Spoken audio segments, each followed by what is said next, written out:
Start?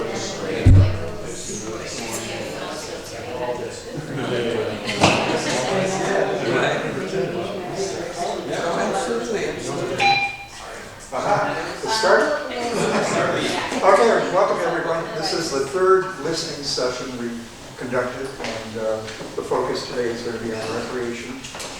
People who have been at the other ones have heard me talk about the three-legged stool that already exists, which is the scenic byway designation for the McKenzie Highway between Walterville and McKenzie Bridge, and the community signs that have been developed so when visitors come to the area, they know where they are. And the third is the McKenzie River Discovery Center right at Beaver Lake that we hope we're going to have a soft opening next year in 2025. This whole discussion is, if you look at that 20 years forward, that's what it took to build the other three legs. And we hope this is going to be the fourth leg, uniting the whole McKenzie River together. And we have Kevin and Hannah, who can take it from here. Yeah, thanks, Ken. Okay, thank you all for coming. I'm really excited to see all of you. So Hannah and I are with Rural Development Initiatives. We've been working with Ken and the Chamber of Commerce to do some of these visioning sessions about what does the future of the McKenzie River Valley look like with regards to its economic life and industries and just general vibrancy. What does it look like 20 years from now? We got 3 different topics that we focus on, and we're in this third focus session. This one's focused on nature and recreation. The other 2 have been focused on arts and culture and general business economy. So we've got a couple documents here I want to share with you. The first one just shares the general process that we're working through. And some of you, if you've been in the sessions before, it'll look familiar because it's the same document that we shared. Basically, we're wanting to give a little bit more direction and clarity about where you all are wanting to be headed, because there are so many great people involved in leadership and guiding the direction of the communities, and so many different great different projects that are going on, but it can often feel a little bit scattered, or there's generally opportunity to collaborate a little bit more and have more guided direction. You're good. So I'm going to flip here to the back page and highlight the process that we're working through. And this is a multi-step process, and we're very much here earlier on at the beginning of community input and learning. So the ultimate goal here is to be able to help you all really determine the direction you all want to go and plan out the action steps and opportunities and how progress can be made towards some of those longer term goals. Because once we're down here really going after goals and working together to achieve them, that helps these communities and these different organizations and people who are doing great work to go after resources together, to partner together and share resources, and just generally provide better opportunities for success. That said, it is further down on the list because there is some of that pre-work that needs to be done in advance. So that's where we're here.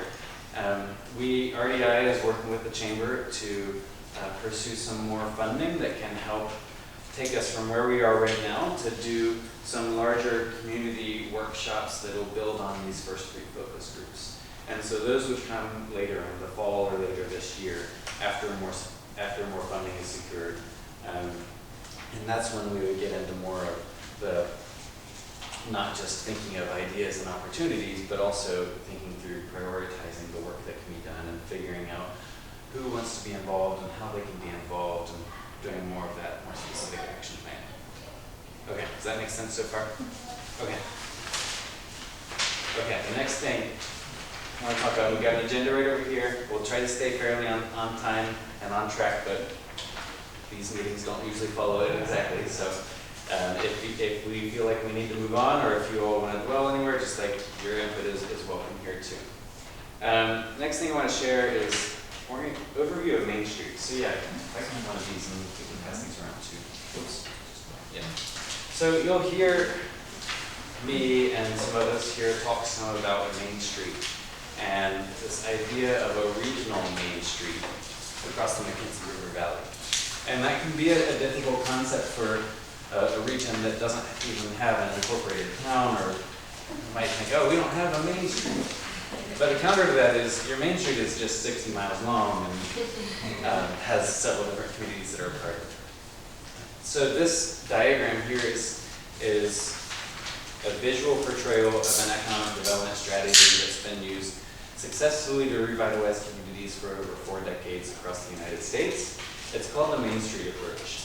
And historically and traditionally, it's been used in traditional Main Street districts to revitalize downtown economies and spur local economic development.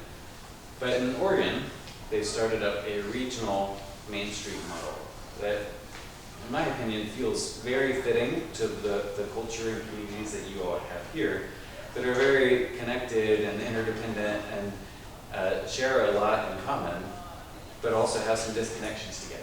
And so it's a matter of building the regional connections in pursuit of a model of economic development that can work for you all across the whole region. We wanted to have a regional focus here because we could focus just on one community or just on Blue River, but the region is much more than that, and if we can really build up the whole region all at once, that would be great. So this Main Street approach has 4 different aspects to it. They're in different colors here.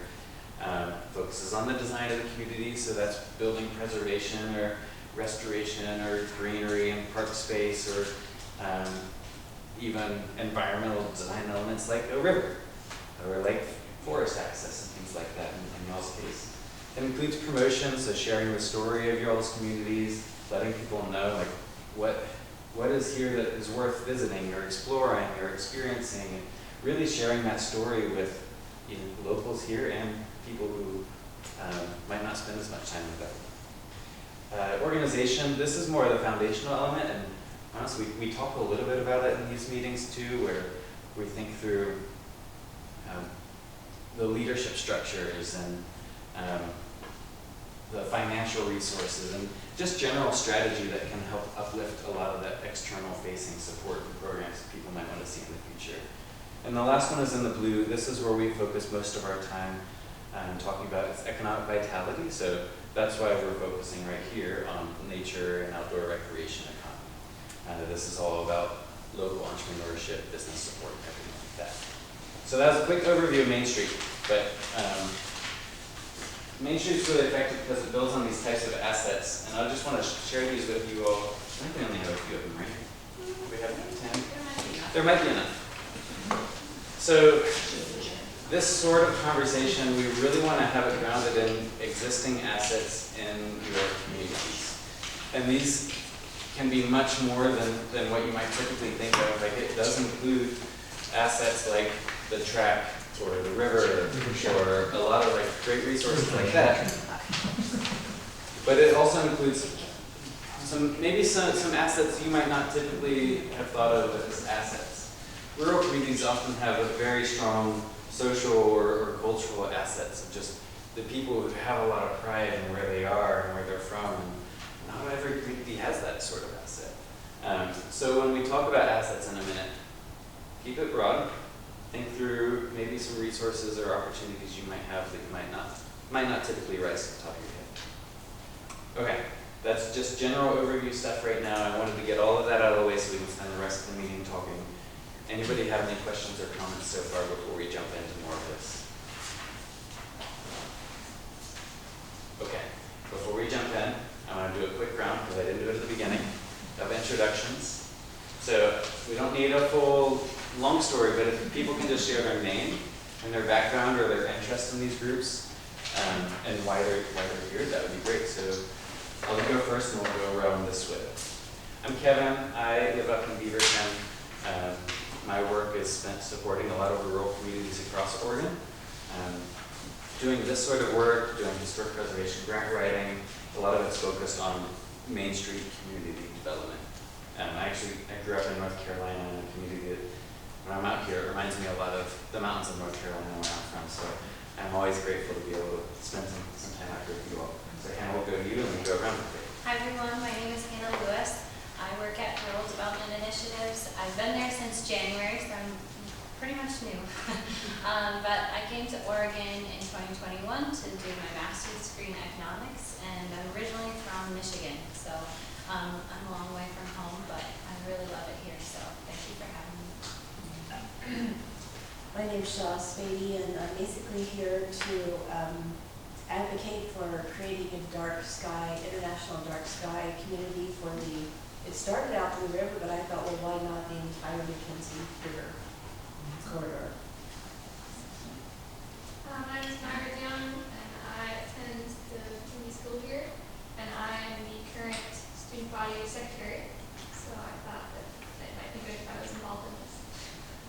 And my name is Corey Christensen. I'm the K-12 Dean of Students here at McKenzie, and I'm here with Myra, kind of to support her, but I've been talking and working with Cliff, and we really want to elevate student voice in these processes and hear from the kids, and so super proud of Myra for stepping up. I mean, she can't stay the whole time, but she's going to be at market night selling her product tonight, so she'll have to go set up soon.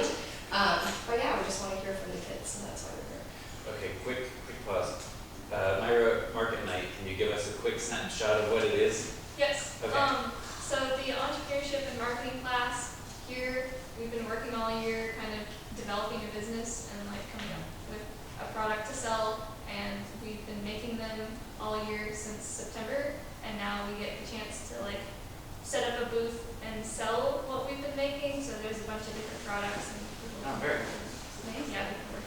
And we're sure they'll have their business plans available Yeah. for people in the community to look over and see kind of their thought process behind it. All right, very cool. What's your product? Right? I'm selling cork coasters. Oh, very cool. So Brandy Carmen Ferguson, I'm the interim executive director for McKenzie Community Land Trust. Personally, I'm third generation McKenzie. My grandparents moved to the river in 1946, but I grew up downstream in Springfield, and that's where I currently reside. And we're helping with building affordable housing for locals stood up since the fire, as well as community rebuilding and development. Good afternoon. Darren Cross, McKenzie River District Ranger. My goals for being here really is, Forest Service is a big part of the economy here, especially the recreation economy, and we can drive some things moving, but I can look forward to adding some Forest Service and forest recreation opportunities to the group. I'm Braden Ravenscroft. I work for the McKenzie Community Land Trust by the Rare Miracle Program. And I do live in Eugene, but I'm a frequent recreator. I'm Margaret Viahars. I'm retired from the Forest Service. Lived up here off and on for many decades, and I kind of specialize in hobby is local history. Ken Engelman, I publish McKenzie River Reflections and current president of the McKenzie River Chamber of Commerce. Jerry Astor, Vice President and Fundraising Chair for Vita McKenzie Community Center, which is now built. So, but I also have a big interest in the vitality of the valley, and I participate in every way I can to ensure that that dream is true and stays true. I was intrigued from the very start with the Main Street concept, and I watched it play out in Coburg and in Oak Ridge. They're an industry community, so I'm keeping my eye on all of that, and I love that we are launching at least the notion that could possibly work for us. And I've been here since '96. Ken Hooten, I'm the race director for the McKenzie River Trail 50K, which is going to happen a week from Saturday. I'm on 2 other nonprofits locally, and as Darren knows, I do a lot of volunteer work, moving down trees off the McKenzie River Trail, and have got interest in creating a couple of other events along these lines that I think that will take advantage of the resources that we have here. Great. So I'm Cliff Richardson. I started living here in 1952. That's when I was born. But I'm a third generation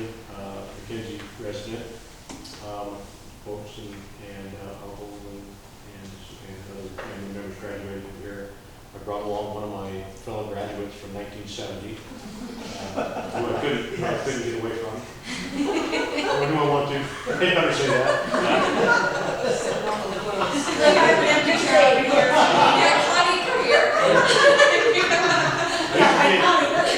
As you can see, I used to be in the construction business, so I'm used to digging holes. So, that being said, I'm the old guy. So, I'm with McKenzie Community Land Trust, I'm with McKenzie Community Track and Field, and whatever else organizations are flipping around right now. But I've been involved in a lot here in McKenzie, and I too am sold on this Oregon Main Street program, especially after listening to Jerry and Ken, and Kevin, and Amy, and we met with other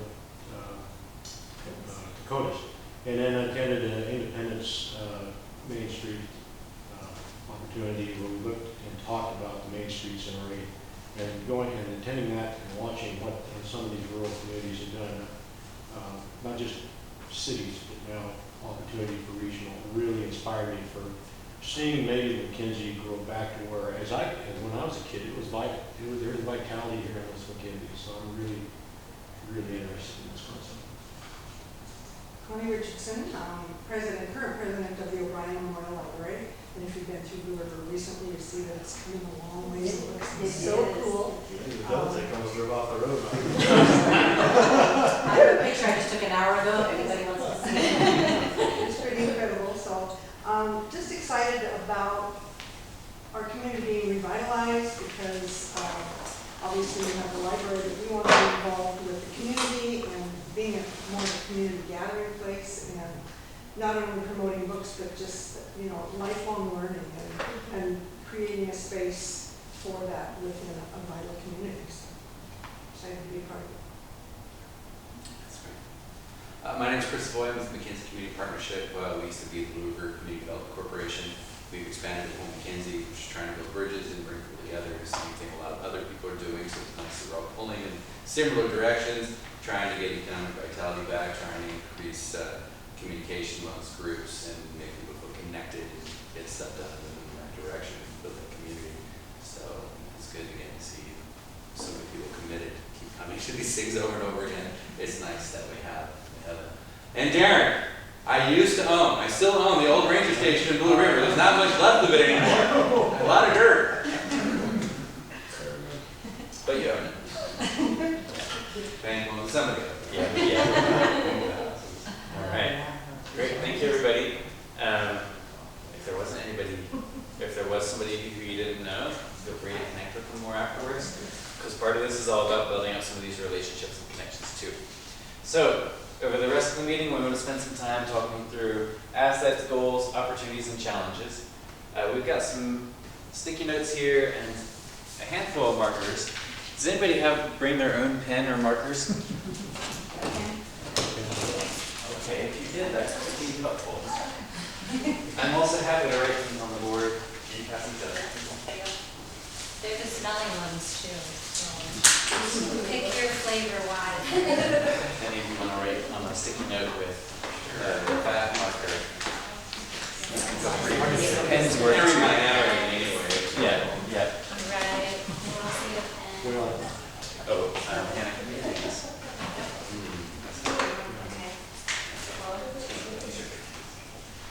Colors don't matter right now. Colors don't matter. We just want to spend some time talking through existing assets related to the nature and recreation industry out here in the valley. The past two focus groups have focused more on arts and culture and the general business economy. So we're trying really hard to keep this one more focused specifically on nature and recreation, whatever that might mean to you. If there's anything that you are feeling really very pressed to share that might not be extremely connected to nature and recreation, feel free to put that on your sticky notes. We can put it up here and add it in with our notes from any of the other meetings we're might be getting to.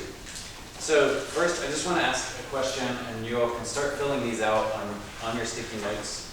But if anybody just yells anything out, I'll also just write it up there myself.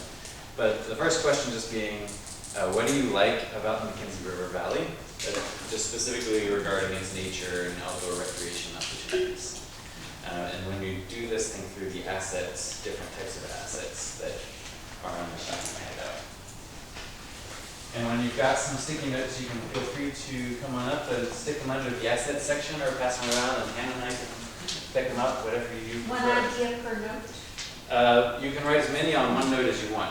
What will happen is we'll take this and then we'll put it all into our own computer notes. So it doesn't really matter how you organize it, as long as I can read it. There we go, thankful. Take them. Sure.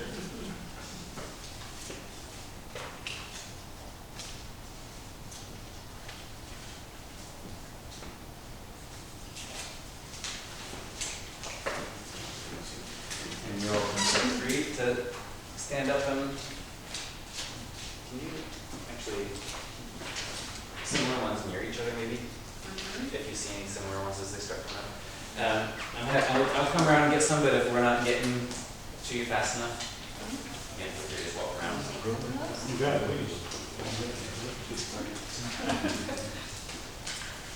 And if we have multiple of the same ones, that is okay.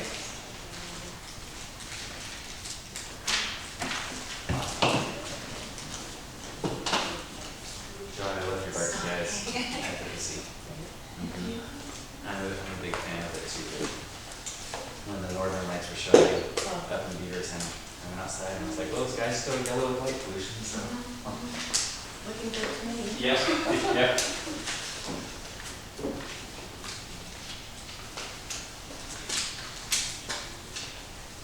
Did you all see any of the northern lights down here? Missed it. You missed it? What, you sleeping or? So I got back from a district craft meet and then realized at 11 o'clock, I was like, it's too late. Tired. Yep. I go back tomorrow. Yep. We hosted prom that Saturday, and you could see them a little bit from Oh, that's awesome. Tokati, which is where they had prom, so that was funny for me. Yeah, that's really cool. Ooh, that's a good photo. Oh. Was that, like, could you see that with your own eyes? No, the Okay. cameras are always. Yeah. Canvas. Cameron. I get it. That was the only way I could do it. That was the only way. Oh, wow. They're all on. And that's like stream of consciousness kind of chat. It was. So, And I got a lot for you here. Northern Lights may be happening again this week. What's that? Yeah. Oh, happening again this weekend? Yeah, also- But it's gonna be ready. Yeah, so it'll be real. Yeah. Yeah. Okay, as we stick some of the final ones up here, does anybody want to just share out loud some things that either you wrote or maybe you see up here, and then we can also share something ourselves too. I did the obvious ones, the beauty of the environment and the river surroundings, the ruralness of our community, I think is an asset that I love. And knowing your neighbors.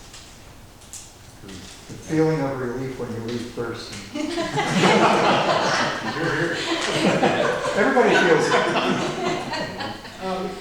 For me, it's the potential varied options as a result of our natural resources, whether it's hiking, biking, running, rafting, golf, all of those things. We have an enormous long list of major assets that are huge draws. Yeah. I had that same list, except I added opportunity for jobs in timber resourcing and things like that that have made it a mainstay of this economy for a long time. Oh, yeah, that's good. Not just recreation, but industry related to natural Well, just resources. on a side note too, I put water up there, and we always think about the regular water things with the kayaking, and fishing, and the boating, and rafting, but we also have, I think, the best water. Pretty good. It's amazing. Yeah. Well, and it's the unique nature of the McKenzie River with the aquifer where it flows year round. It doesn't dry up in the summer. So just like Grants Pass, we could do it's the water instead of it's the climate. Oh, yeah. Yep. You would sponsor that. I bet it would. Okay, anybody else have stickers? Yeah, Myra? I had wildflowers. Oh, So yeah. after the Yes. fire, there's been lots of different kinds of wildflowers all over the valley. Yeah, true. Okay. Great. So, Hannah, you want to help me? Things that you might not have, or things you noticed when you're putting up here. I saw a lot of trees, people working together, geographic history. Yeah, it's like all the A lot of river, a lot of trails. The slow rivers, hot springs, Oh, yeah, yeah. the dark skies, Wilderness. And then a lot of like camping and floating, fishing. Yeah, lots of trails. Yeah, this is good. I assume none of that's really surprising for you all. As far as we're. Yeah?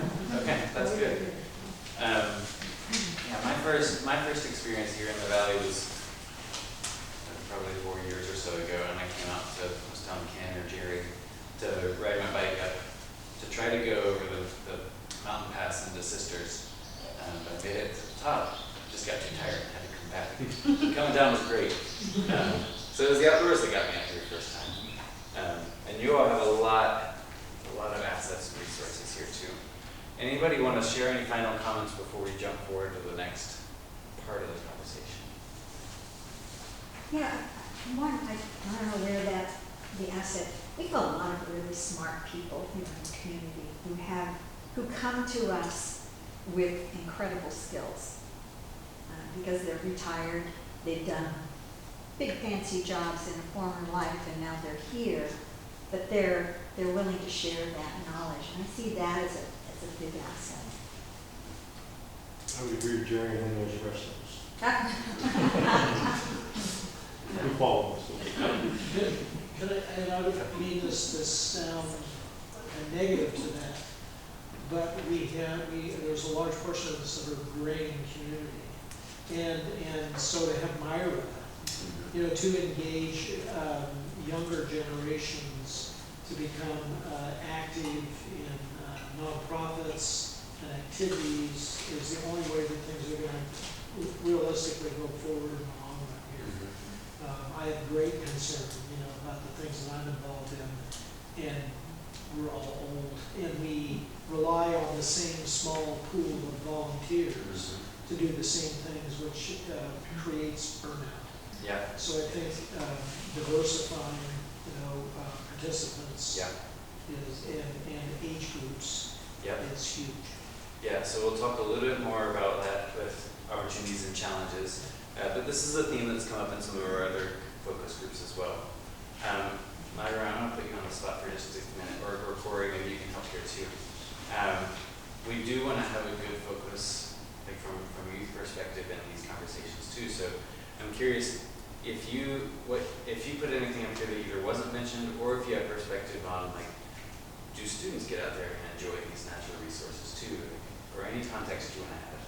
I think the students do go out and enjoy the wilderness a lot, and go on the trails and go rafting and things. I hear about that a lot, but I agree with Tim that we need more people from the younger generation volunteering, because I do a lot of volunteering, and it's like the same handful of students doing a lot of that, and I think in the future it might become more difficult to put on things like this and the nonprofits because of that lack of support. Sure. I have one comment Yes, too, and I bet it's associated with something Margaret might have written, but you probably wrote the history thing. Yeah? I have, and I don't know which. But one thing that we have that sometimes other communities don't is we have these multi-generational families. So we have a historic perspective, a sort of a living history here that is amazing. And I first encountered that when we did the History Highway project and asked for anybody to have photographs, and people brought in the best photographs of family members from generations and generations ago. So there's a lot of embedded history here in people. Yeah, a lot of good legacy. Yeah. I'll just, assets, natural assets. One thing about the way back, people have lived here for all different reasons. For fish, because of its abundance, trees, and the scenic, even from way back when cars first were invented. It's really a multi-resource watershed that way, more so than some other watersheds. Yeah. The hot springs are real popular early on. Yep, totally. Okay, we're going to jump forward. Okay, we want to spend this next section talking about longer term goals. And so when we talk through this, I would encourage you to think through 20 years into the future or longer, what this community could look like. with regards to its nature and recreation industry or activities or opportunities. Just in your ideal scenario. We don't have to think through like how we get there yet, but this activity is meant to help generate the concept of what potential outcome could be. So with your sticky notes or with you just yelling things out and I can write on the board, I want you to think through what do you want this region-wide communities to look like in 20 years or more, and just start writing down some notes, and we can talk through this too. So this can be things you want to see or activities you want to do. It could be things that help keep you or keep your family here long term.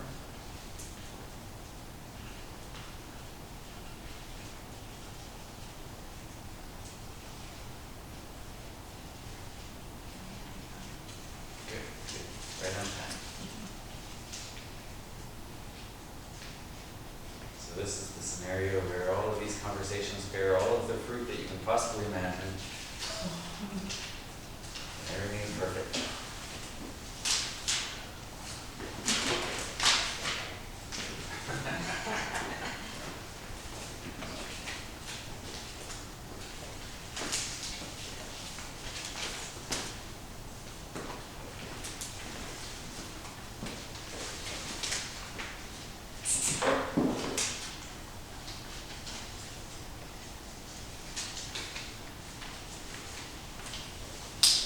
Anybody in here a dreamer or an idealist? I'm a big dreamer, so this is the stuff that I like. Yeah, that's the easy part. Yep. I'm good at the fantasy land.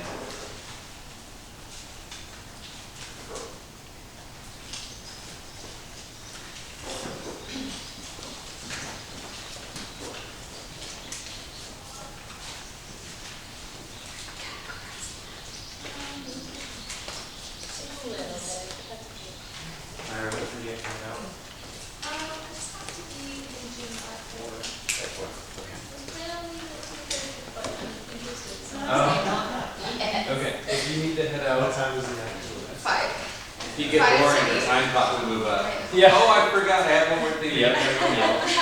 If and when you need to head out, if there are topics we haven't covered yet, I'm happy to talk to you online or do whatever to get some more thoughts. Or if there are other students who you think we should get on the phone or video call or something, we can do that too.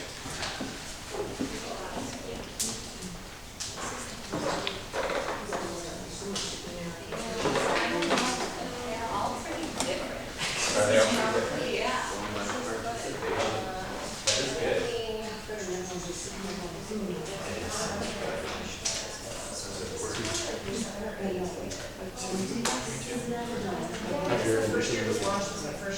I don't have anything like this.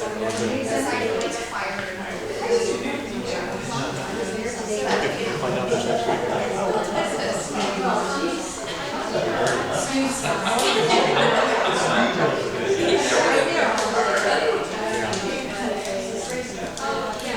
So, remind me, you can open up the doors, you get that blue ribbon.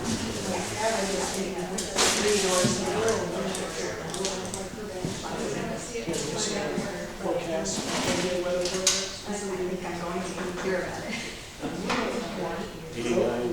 Okay, so while Hannah sorts through some of these, does anybody want to share any general comments before we start talking about some of the specifics people might have written down? Any general comments? Chuck? I would like to. Yeah. The dynamic that I'm really here to support is that one of nature, and that we're one of the things that we have the opportunity to do is to retain an experience of what that is for the billions of people on the planet who have no idea what it is.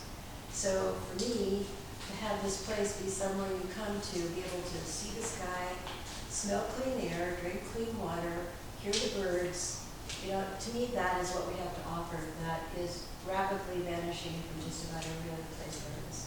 So from my perspective, that would be kind of like the overriding determiner of how we approach everything we want to do here, because that's what we have that's unique. Yeah. And we are in a situation where we lost a lot, so we're also recovering. You know, so it's not hopeless. You can go into a difficult situation and look what you can create. Yeah. No, that's a really good point, and it touches on something that when we get more funding to do some of the larger focus groups, we might spend some more time talking about, and that's overarching values that go in and through all of this long into the future, and that environmental conservation, preservation, or restoration of all of it could be one of the similar values. That's great. Any other general comments? Yeah. One that kind of piggybacks on that a little bit with regards to any of the goals that we might be trying to achieve is the sustainability factor. I'll just give you a couple of examples, so it's not to toot my own horn as far as my race, but we have a central location where all our runners meet, and then we transport them all up to the start in buses, so we don't have 300 to 400 cars on one event. It's all, and then those are all going back and forth.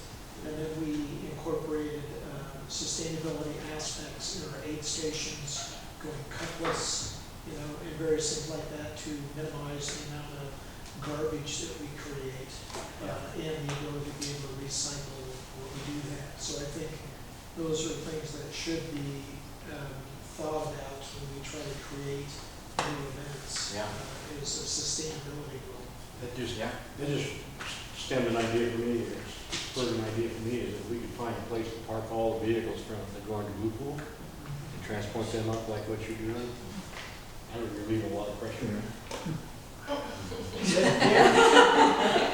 I would talk to people like Alyssa about shuttle opportunities and things like that. There were at least 200 cars last Sunday at the trailhead and spread up and down the highway.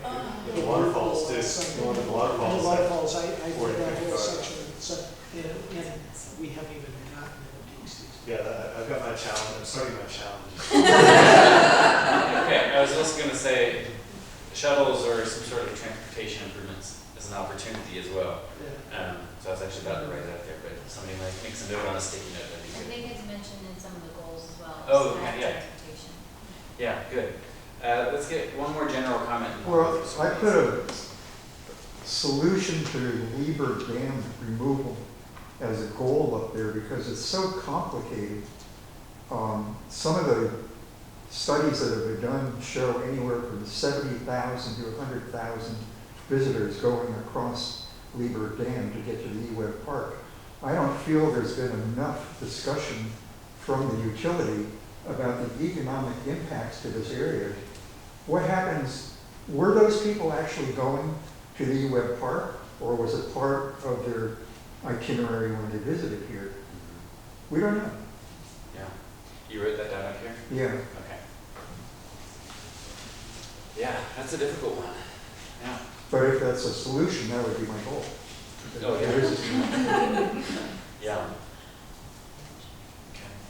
I'm just going to call out some of these that I see up here, in no particular order because I haven't had time to process it myself.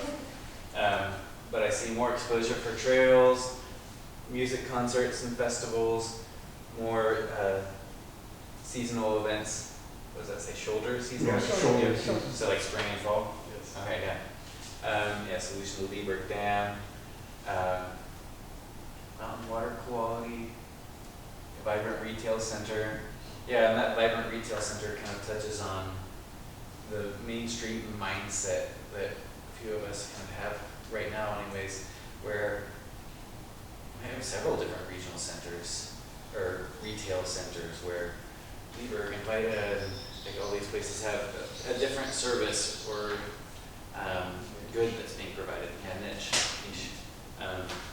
Yeah, I put on mine the distinct villages. I think that we can Yeah. up the character quality of each of those villages because each has a little bit of a different culture as you go up and down the river. Yeah. Climate adapted. See, feel, smell, hear what nature really is. I love that one. That kind of touches on that design and experiential element of the region.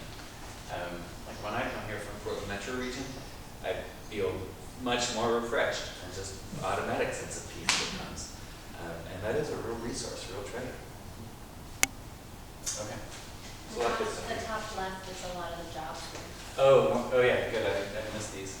More local employment, sustainable recreation, affordable housing, the local workforce, outdoor jobs for youth,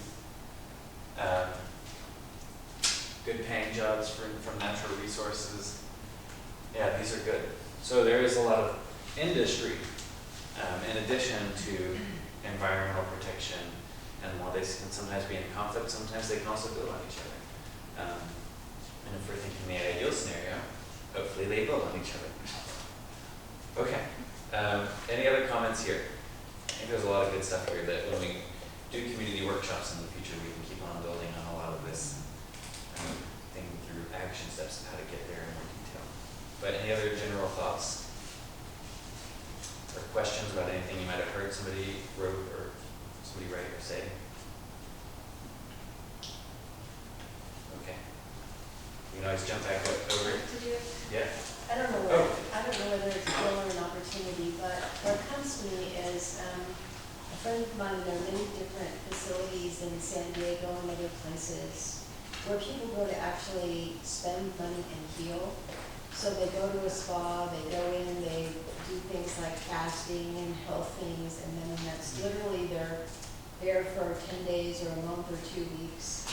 And because we have such a great environment to do that, and there's nothing that would detract from that, it's something we haven't really considered, but it might be an opportunity. Yeah, that's true. Let's talk about opportunities. I think if you can write that one down, that would be great. Oh, I need more sticky notes. If anybody needs more sticky notes, let us know. Okay, Brandon needs some. And we are running low, so I might have to just start writing them on the board.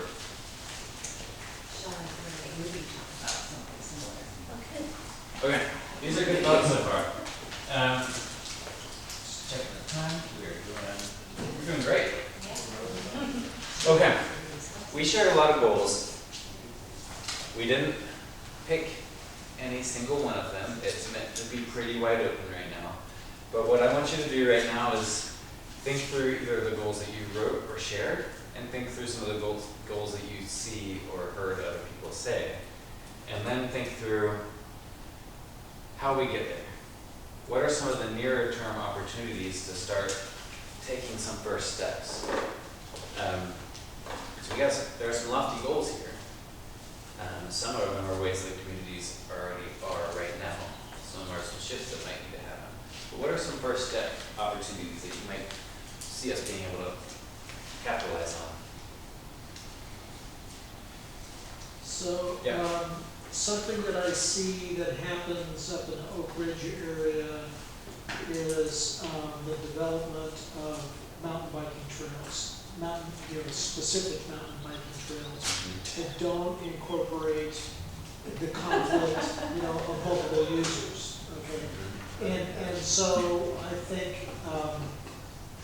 in an effort to not reinvent the wheel per se, there's probably, I know one individual in particular that I'm working with, but a group of people that do the Oak Ridge area and how they manage to develop that, so we're not, starting from scratch in doing that. And then an offshoot of that, and Darren can possibly relate to this, but one of my race sponsors, they develop trails, and they tend to try to partner with private landowners as much as possible, small timber companies and stuff, versus federal or state agencies because of the difficulty, The rules. No, the rules. Rules. The rules are necessary, but they have the ability to be able to do very positive, sustainable things without having to jump through literal years of rules. And so I think there's no reason with connecting with the correct landowners in the upper McKenzie Valley that we can't develop a system that would far outshadow the Oak Ridge area as far as mountain biking trail, specific mountain biking trails that will draw huge crowds that will generate an economic impact of people that will come in, use it, and they leave. They don't, so they're not dependent on housing, but then they're going to spend money on maybe staying in either two restaurants, the grocery store, those types of things. Yeah. Yeah. So a real opportunity that I'm hungry for, is not the capacity for it, maybe this is the right opportunity to do, is a recreation collaborative. But to get a group together to talk about the stuff that Tim's talking about, so that they could develop that as a community, right? And I see mountain biking as one of these opportunities. We're in this triangle with Oak Ridge, Sisters Bend, that has a huge opportunity. And we don't have a lot of trails here, and the McKenzie River Trail is already over allocated at the current. So we have dreams, hopes and dreams of a death ball trail system. How awesome does that sound to mountain bikers, right? But it needs some. You have to define that. I know. Well, death ball mountain. Straight up. Yeah, so Lake Asher track is 13 road, Lake Asher has a whole trail system. That's what I mean, but death ball, wouldn't that be a cool name? Yeah, maybe you can attract people from all over the world. And we already have a lot of these opportunities. It's really challenging for us to focus them and or get them off the ground. So that a community ground up recreation collaborative is something I've wanted for a long time. It's just hard to stand up and do. Yeah. I like that idea too, because some of us approached daring on having trails down through the Delta area earlier, right after the fire, and it hasn't happened. But We're working on it. to get because it's a low level old growth forest that's burned, and we could use it for educational purposes. We have in the past, historically, with school kids and others.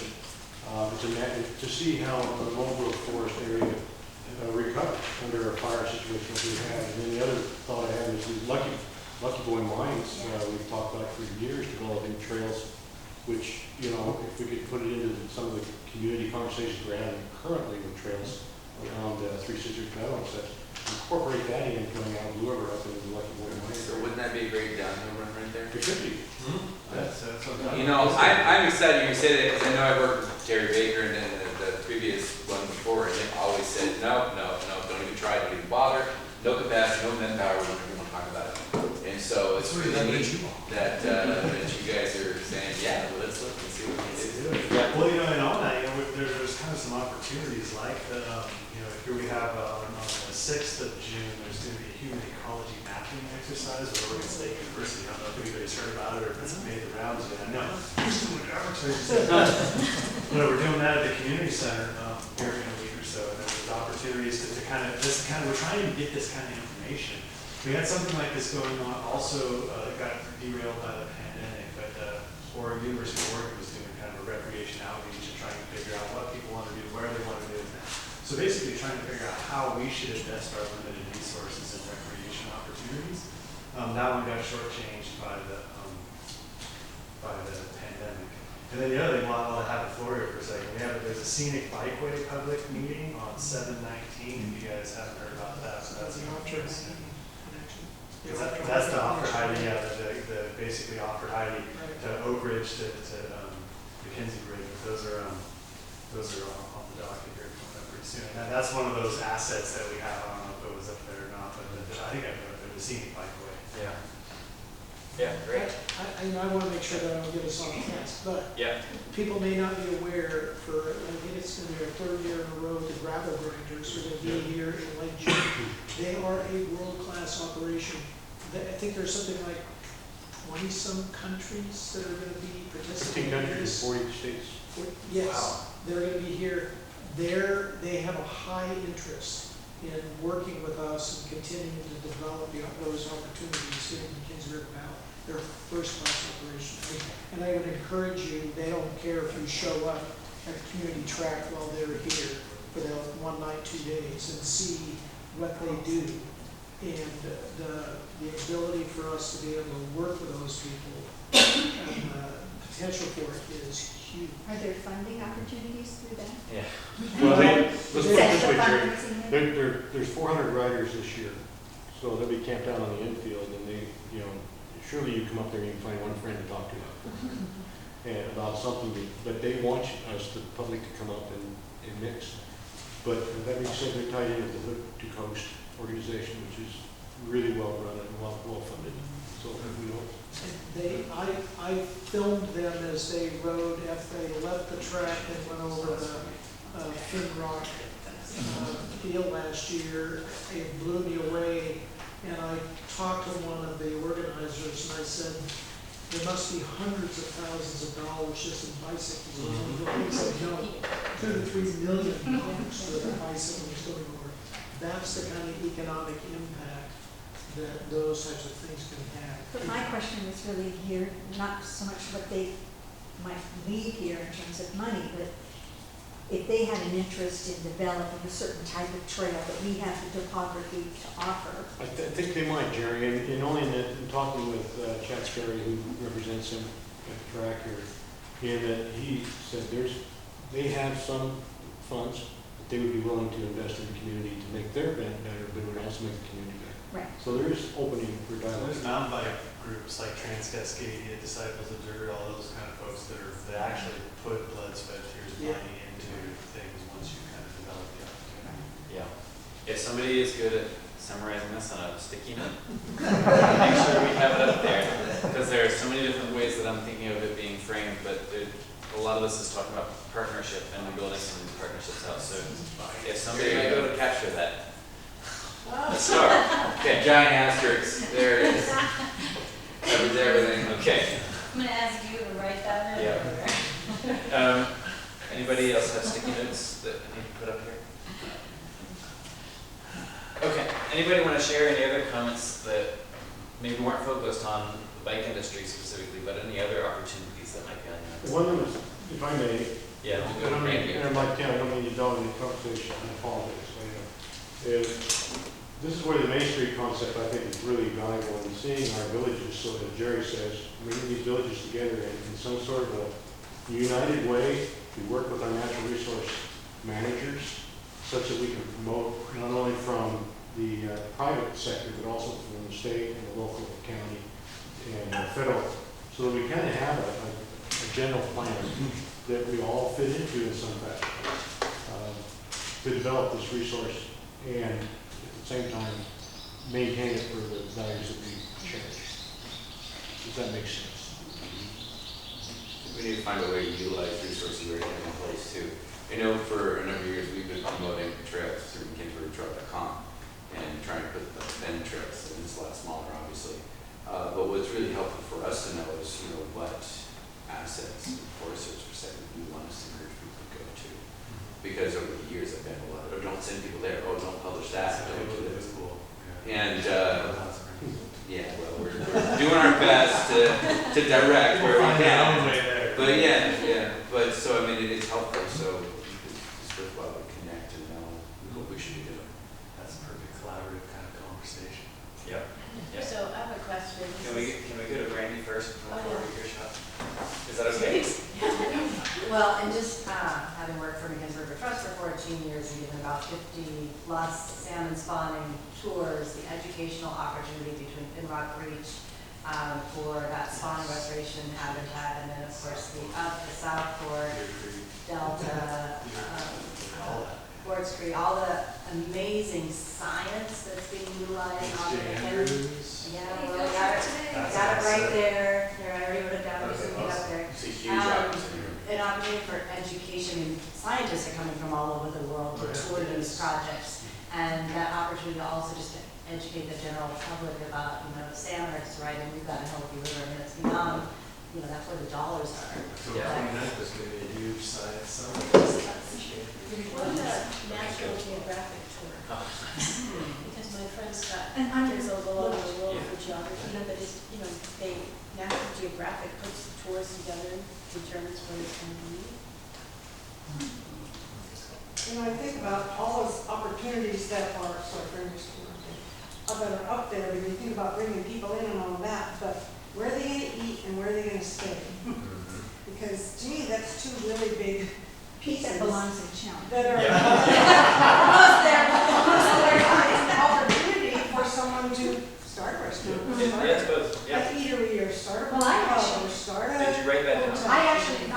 wrote down that there's, right now, at this very moment, we have quite a bit of vacant retail space. Mhm. So there is that opportunity. Yeah, if you those are wanna good look at points. that. Come back to Shaw. Did you have Sorry, something you wanted to add? There is a- Come in before Brandy? Maybe, but. Okay, if it comes back to you, let us know. These are good comments. Let's keep it going. Kim?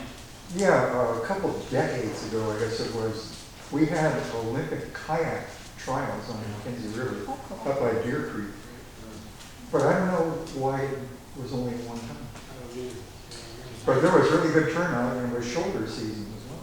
That's a traveling camp thing that we should reach out to them. Yeah. Like at Red Side cottages, when it used to be there, is that where it was, Red Sides? No, this was an actual Olympic trial. That's interesting. And there were double kayak teams as well. I saw Tim. Yeah, so, not to hammer home the running part again. But I am trying to, am in early stages of exploring, resurrecting the, cross-country races that happen at Tokati Golf Course. And we have world-class, cross-country races that happen. And I've developed, a concept that I think that will fit into the existing, cross-country race system in the early fall that can happen there, a niche group that would draw a lot of people in, for 1 or 2 days. And of course, like my event that I do, I stress come early, stay late, come show up just for the day and leave, come the day before, take in all of the other things that I have to, that you can do to shoulder on that. And so resurrecting that. There's there's a picture of Steve Prefontaine in the Tokati Clubhouse, a cross-country race that he won there. There's literally no reason why. And I go there just to have a drink and stare at the 360, much less the golf course. Yeah. So there's an opportunity there that is just right for me. Yeah, yeah. Did you write that down up here? I did. Okay, good. I keep checking to make sure everything's written down, because if it's not written down, I won't capture it in the notes very well, so I don't want to miss anything you were saying. Hannah, is your name go or is it Shaw? I just came up with something because it was a question about bicycling and our logging roads. When I see logging roads as an asset, because we have billions of logging roads for people to ride bikes on or have races on, so I'm gonna just put logging roads under assets. Okay. Rather than having to build new trails. They already exist. Yeah. There's some. That's the gravel. That's gravel. That's what gravel bike is. It's huge. It's a big growing, these people all have money. Yeah. And it's been tracked. The kids' community track, thank you, Brandy, for elevating paving on my job here. We are diving in the rough. So many people have said that we are diving in the rough up there, and literally we are. We've got opportunities that are just, they're coming to us every day with the international track communities and national communities, and the University of Oregon with these World Games and Olympics and such as that will be becoming hopefully a destination rather than just once in a while I discovered you. And that's been the way it has been. So we're searching out, researching those opportunities as a track board. We've got Michael Bergman, who's directly connected with the international and the national community, track communities. So we hope that what we can do is become a destination that will not only enhance track activities, but enhance the businesses and the surrounding environment. We host, for instance, like the Irish Nationals we did last year, and they come and spend 2 weeks to train here. Wouldn't they love to get on the McKenzie and boat or get on some of these trails and spend some money as well? So that's our hope that we can become that. Man. And if I can, I'm on the board with Cliff, if I can piggyback on it real briefly. The downside of facilities like that is that they tend to have a focus for one thing, track and field. Well, look what goes on in Eugene. You got literally the best track and field facility on the planet, and it sits empty vast majority of the time, much less when they put on an event. So you have to make sure that your facility has a multiple purposes. And so whether we, is utilized for an emergency evacuation point, there's other things that could and should be developed at an existing site. We don't need to create a new site. We already have one. We need to enhance what its resources are. And I'll be honest, it's the only way that facility is going to exist in the long run. We have a school district that is tending to shrink. We can only support so many 1A and 2A track meets 4 or 5 a year. And not that many people come and use it, so we need to expand the use of, like Cliff said, a diamond in the rough. So, Yeah. And I think that's happening, certainly, we can talk about the rebuilding process, but every new community building is looking at that and constructing itself so that it can do multiple things. Yeah, that's good. We're not missing, even the clinic, for goodness sakes, has built-in special things in their structure that will allow them to be a warming and cooling center.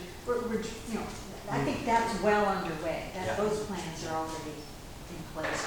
For the track, I think that's a retrofit for them because they weren't destroyed. And that's why we talk a lot about the regional collaboration here, because a community center invited, if it was just sort of invited alone, wouldn't get used all the time. But if it's part of the whole community, like it's a much larger resource then. Ken, did I see your hand go up? Yeah, with the Discovery Center, we've been doing annual boat building classes. And this year we added a new one to build a Colorado riverboat, which took 2 weeks. And it was a dozen people were involved in it. They brought their families 14. here. Yeah. So that's growing. Yeah. I want to ask one more question in this opportunity section, just to reframe it a little bit, with students in mind. So this question, you can either take it to see, be like, what are ways that you personally would like to be involved in making this happen, or what are opportunities for us to get new leadership involved in making some of this happen. So this focuses a little bit more on the people side of things, rather than programs or things you already mentioned. But what are ways that people could be part of this moving forward? Well, I know one of the things that I've And been... Jerry, while Jerry's speaking, if other people want to write something down, we can make sure we can get more stuff too. But you go ahead, Jerry. You go ahead. Might give us ideas. Yeah, you might. So I, for one, have been very intentional and when I'm designing programming for the center, for the community center, that I'm doing it multi-generational, that I'm looking for ways to engage with youth, with working families, and with seniors. It's not just going to be an old person's bingo hall. There's more to it than that. And so, I think we could all do the same thing. I know the library's doing that as well. So we will. Those are opportunities. Yeah. I was just involved in the same kind of conversation earlier today with fire personnel. We used to have students participate in fire management here in terms of local fire departments, that sort of thing. They were student firefighters. I know the YCC program at the Forest Service could use more funding, and that's a really great program. I highly recommend that. We've got Northwest Youth Corps, some of those where we engage students. I think we need to open up some of these opportunities for students to be in that, not only as a learning opportunity, but also, let's give them something, a stipend, let them work for some wages in order to encourage their use. And once they're in there, then you have opportunity to teach and let them learn. And so I think more engaging students and opportunity for them is great. There's a very, very valuable asset on the staff here, and the last thing I would do would be to volunteer him. Corey Culp, who is orchestrating the entrepreneurs class, of which the thing is going to be happening here tonight. He just won Educator of the Year for that particular thing. He has received an award in Portland. So I would look to him as a potential resource, not to try to have him do it, but he might steer us towards other staff people or students that could become involved in that. Yeah. If anybody has a sticky note, if they can write down like student entrepreneurship class or something like that we can put up there in the assets, because I think that's come up a couple times and it hasn't come up in previous focus Yeah. Well, I've got one here. It's a Wayne ESD funded recreation industry jobs. We keep hearing from businesses that they can't find employees. If there was a way to fund students to learn about hospitality Through work study? through work-study programs. Yeah. I know years ago we did that with the greenhouses, and the students raised different vegetables. They had sales that converted into actual paychecks for them. And it was all run through the ESD. Great. Randy, do you have something to add? I am at Three Sisters Meadow, which is a huge opportunity, and part of that, in addition to the development piece of it, there's a big vision for keeping that open space and a multi-use trail, both a paved trail and an adjacent chip trail for runners, connecting the school to the track, Three Sisters, all the way down to downtown. And so that's an incredible opportunity as well. And there's a big vision, a lot of support around it. And so I think that'll be a great draw as well. And there's 5 of the voting partners that are helping to guide what Three Sisters Meadow becomes sitting in this group. Yeah, it's huge. I'm going to write down a museum because that's, like something I've been pushing for a long time is a museum of history up here for McKenzie history. Oh, yeah. We've got talk about history, we've got a lot of history here that I'm afraid will be lost at this time. Margaret's done a great job of trying to tell a story and gather that herself. The Discovery Center is doing a great job as far as on that end of it, but as far as the influence with the mining and the influence with the timber and the influence with different personalities that made this McKenzie what it is, guiding, all that, put into a museum. When I go to our reunion in Tennessee, Wyoming here in a couple of weeks, first thing I'm going to do is head for that museum because it's got all my family history from Tennessee, Wyoming. And I think that'll be a huge draw, which we could also employ students in. Yeah. I want to speak up for a portion of my family. My daughter-in-law is indigenous, and to incorporate, an acknowledgement in the history of the indigenous history of the area. I apologize, I meant to mention that. Yeah. It is important to me about 2 youngest grandkids are Native American. The History Highway project didn't miss that. We got that. Thanks. And I'm glad that it is. I would be hard pressed to find it. I've had a thought of, maybe it's not the honey paddock people ask me, what's the history of my land? And I thought of that as kind of a continuation of the history highway signs of, what we call it, you are here. Not just a little, that'd be cool. Yeah. So there's some historic recognition that could be a museum, but it could also be spattered throughout the full valley. Oh, walking your driving trail.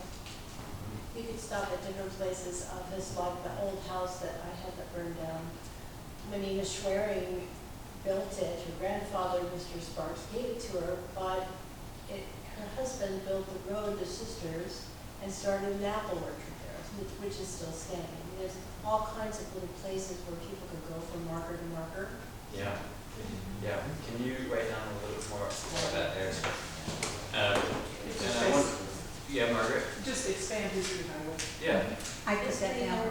Okay, history highway sign. Yeah. It's on there. Oh, it is? Okay. I wrote it. Okay, it's on there. Okay, this is good. I want to go on. We're nearing the close of the meeting. I want to spend a few minutes here on challenges. And we put this here at the end because it's easy to get stuck on challenges. And I think what's most important right now is just make sure that we get them out there into the world. Most of us probably know what a lot of the challenges are. We've asked about challenges in a couple of the past focus groups. So challenges specifically regarding nature and outdoor recreation industries. What might be holding us back from either implementing some near-term opportunities or achieving some of the longer-term goals? So what are some of those major obstacles, or some of, or minor obstacles too? And we can write these down and we'll stick them up. And Tim, I saw your hand go up too if you want to share. Well, I'm sure this was something I would raise, like obviously funding sources, whether it's grant Yeah. writing, grant writing, or whatever. That can be a huge impediment for getting a lot of basic things going. Yeah. And certainly doing our best to not rely on government funding.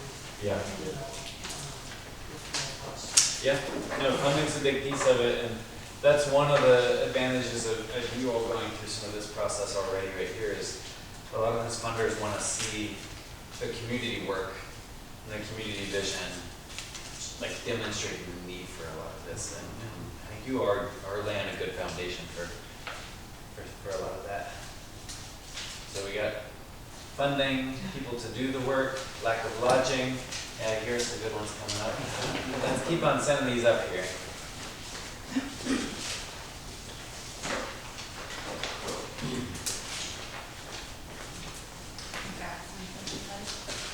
And there will be some challenges as we think through this in the future where it's just like, man, that challenge is really, really big. We can't tackle it right now. But there will be others where it's like, oh yeah, we can totally like start taking steps forward and addressing some of these.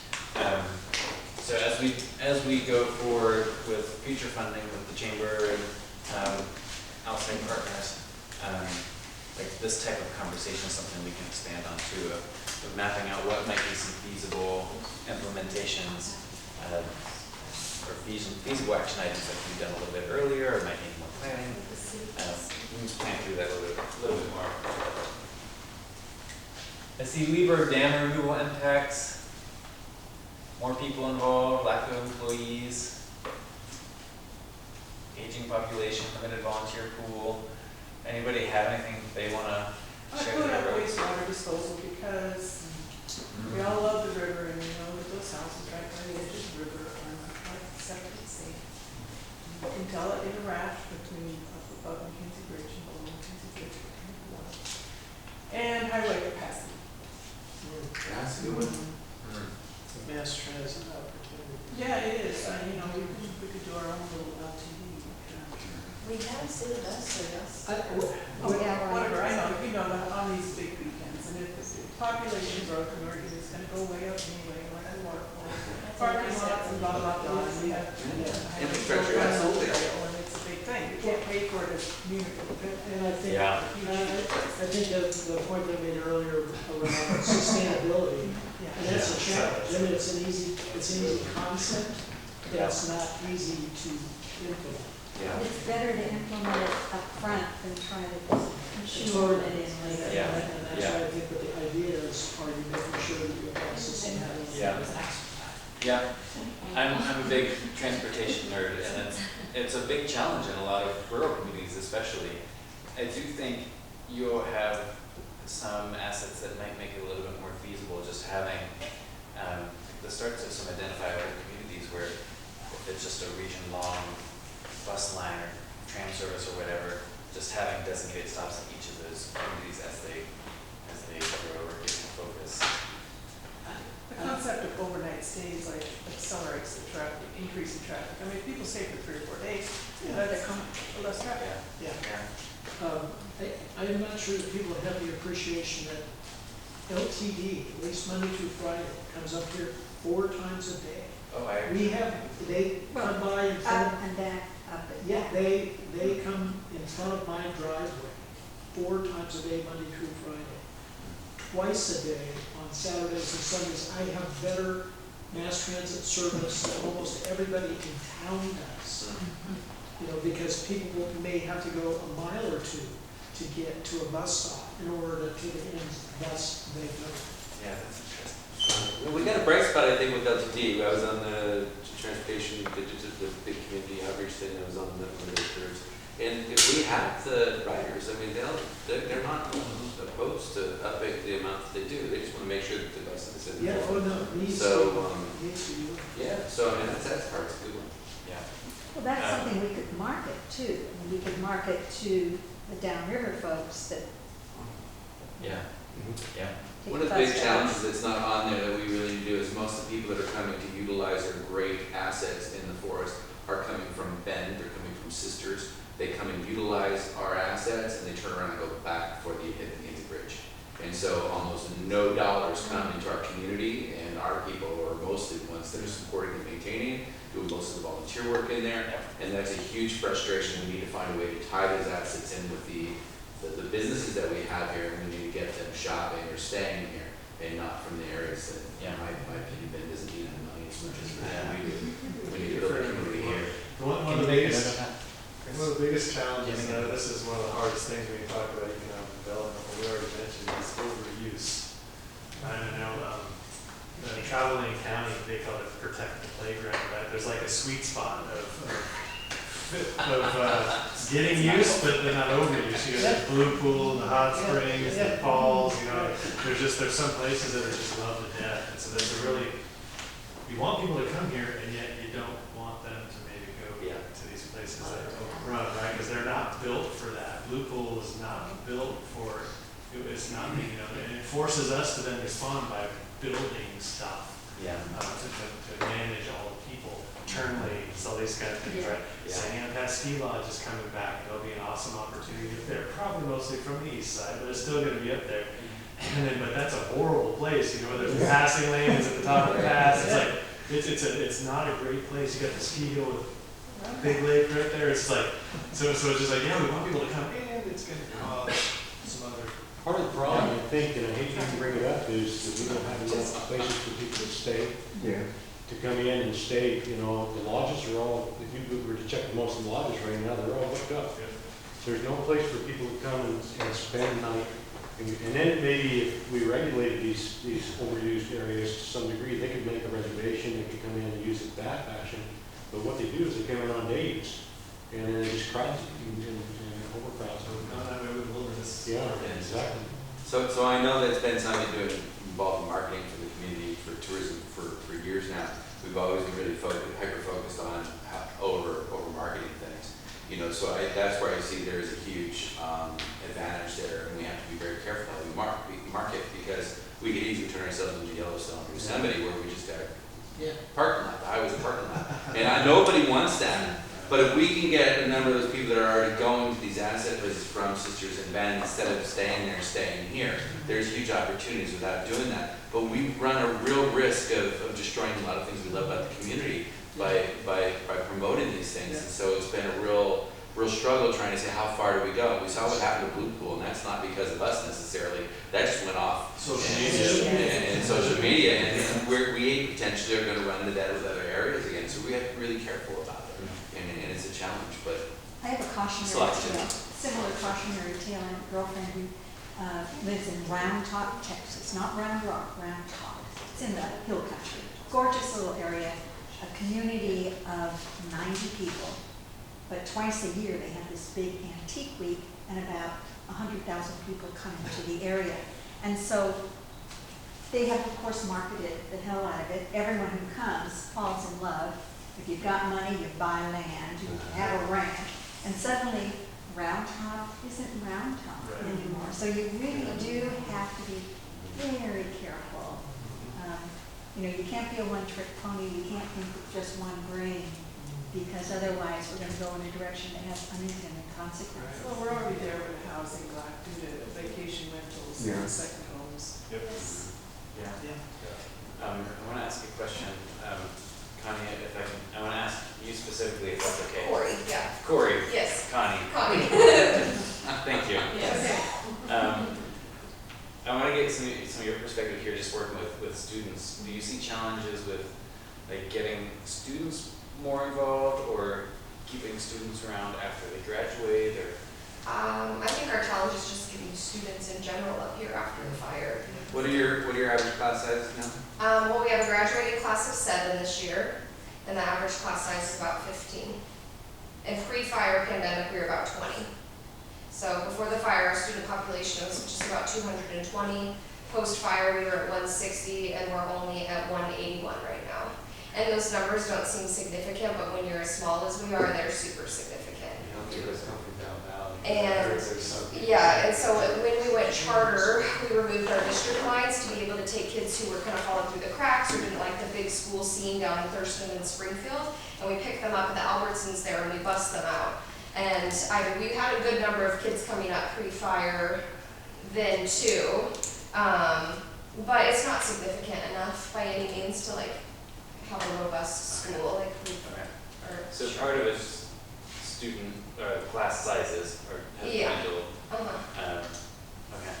And housing. Really. And it's due to lack of housing and job opportunities up here. If you don't have jobs, you don't have families, you don't have housing, and then the school suffers. We're really hoping with the zoning changes in Blue River that are pending here that we'll expect even on our property, and know that Land Trust is working too, of getting more housing. And I think it'll never be a huge amount, but it'll be significantly more potentially, I think, with between the two of us and what we'll be able to do on those two properties, that will make a difference for the school.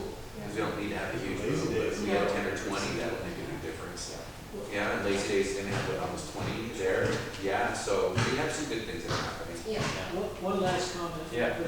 And it's the plus and minus of the River Valley, where I really greatly appreciate the connection of the various small burgs that are up the river.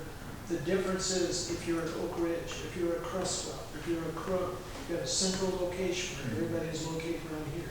As you indicated earlier, we are a 60-mile corridor with people spread up and down it, and it's not easy to draw in that community thing when your contingency is spread out over 60 miles versus being within a 2 or 3 mile radius of the core area. Just one unit. That's good to Margaret. And then One we gotta unit close of it out. incorporation would make a big difference as far as infrastructure management.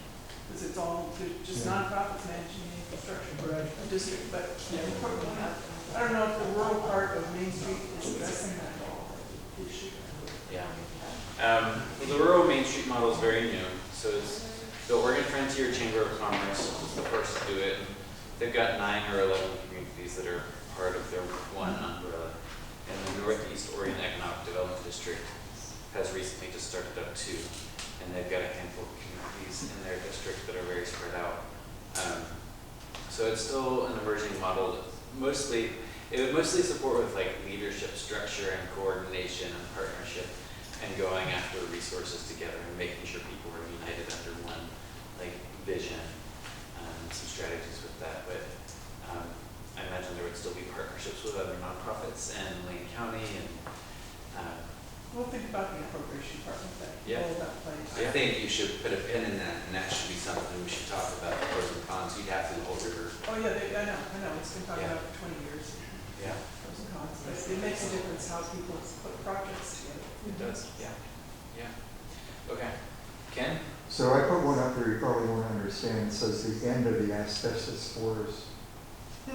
That's climate change. We used to think that this forest wouldn't burn when the fires were small. Right? That's not the case. Not until you became coincidence. Okay. Well, we need to start wrapping this up. What time is it? It's like 4:30. 4:30. Okay. I want to thank you all for your comments here. Our next steps with World Development Initiatives work with Ken and the Chamber. We are continually looking at other funding sources, grants, or banks to help close the gap. We've got 2 or 3 that we feel like we have our eyes on. So we're feeling those out, and that could help fund some larger community workshops likely later this year, where we compile all of this and the information from the other 2 focus groups and start doing some more specific action planning. But this is an essential step, so I'm really grateful for your input. Corey, if any of the students or Myra want to... Yeah, I'll just share the conversations that we had. We have some epic kids here that are just natural born leaders that I think would give really good insight. So if I hear anything... Yeah. Did you write your contact information down? Okay. I'm happy to talk with anybody who was not able to join. Jerry, do you have anything you want to add? Just one thing, is I think it's critical, and we put a lot of effort into this little piece, but I think it's critical that we have movement. That the community, like Margaret just said, well, we've been talking about that for 20 years. We're real good at that. So we kind of need to have some momentum and Yeah. movement and something to show for the efforts. Otherwise, it all is pretty paper, it's in some folder somewhere and nothing happens. Yep. So the goal will be to think through, when we talk about action planning, think through some of the longer term actions that might take a lot of planning, but also some of the near term successes, because that's what will generate some momentum. Ken, do you want to say anything else to close this out? Well, you just said exactly what I had in mind. And like that item that I pointed to before, the 20 years forward, the other legs took time. I don't want to see this particular exercise just be on someone's shelf. Yeah. So I'm going to be focused on that and invite everyone else to be part of it as well. Yeah. Thank you, Ken. We're going to take the summer Putting this off, together. but we are going to reconvene in the fall, for sure. So stay connected with Ken in the chamber, and we'll stay connected with Ken. But yeah, thank you all for your time and your effort and energy and thoughts. I found this very helpful, so I'm looking forward to building on it with you all. So thank you.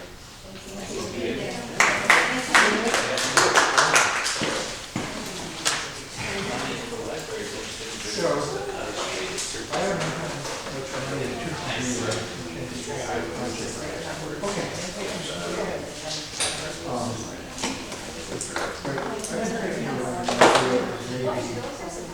But I think this would be good. Whether it be economy or strategies, something else, but yeah, but through the whole sort of you have any idea how you feel about And it wasn't a ton of money. yeah, I didn't think it would be. Yeah, it was relatively inexpensive, and we still have some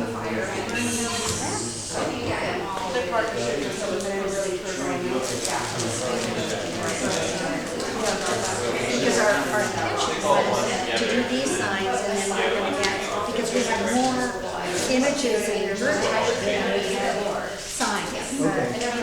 Well, when we first did the Discovery Center, we built it and it didn't come back. So I'm saying this is possibly an opportunity to reinvite people back to the new month-long thing, focus on